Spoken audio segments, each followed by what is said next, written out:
60 years ago, the publication of Francis Crick and James Watson's Structure of DNA has brought upon a biological revolution rarely before seen in science.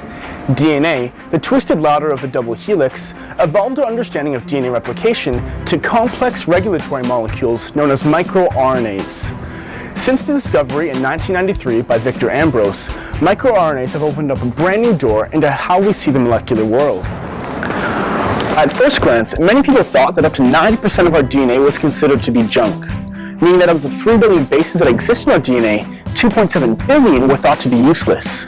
It was only in the past 5 years that scientists realized these junk pieces were important regulators of our genetic expression, called microRNAs. To understand what microRNAs are, we first have to understand protein synthesis. Now, DNA is the instruction manual for life, a means of storing biological data in the form of 4 simple letters, A, T, G, and C.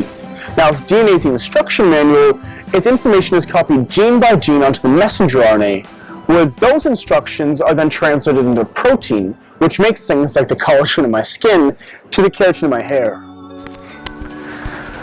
Imagine like a roller coaster. Here, we have the track, which is a messenger RNA, and the cart that moves along the track to produce a protein. Usually it's a smooth ride, with the riders making it safely to the end. However, beyond messenger RNA are these small regulatory molecules that work to stop protein from being made. We can imagine these microRNAs with the same roller coaster, except this time there's an obstacle in the way. This obstacle works by sticking to a specific part of the roller coaster like a magnet, which can stop the riders from passing. And in essence, this is how microRNAs work, in the sense that when molecules are working to translate protein, microRNAs block a specific region of the messenger RNA and inhibit protein synthesis from occurring. But how are microRNAs created in our body? Let's go back a few steps to see how messenger RNAs are formed. Messenger RNA copies DNA base by base, having an exact replica of DNA's code.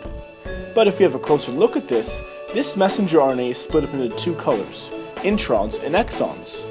Through a specific reaction, these introns are recognized and cut out of the messenger RNA, leaving only material that can be coded into protein, called exons. But the introns, which were presumed to be the junk DNA, actually hold the key to how microRNAs are formed.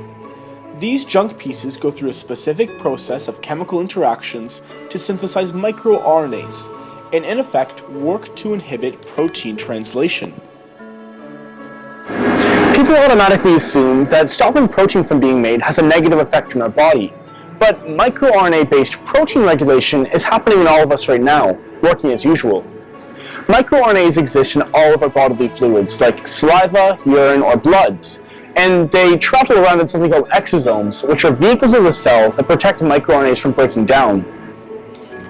If we look at individuals that have breast cancer, for example, scientists have shown that levels of microRNAs change. With over 3,000 microRNAs circulating in our body, each playing a specific role in regulating the amount of protein made, we can use these tiny molecules as a means of diagnosing disease.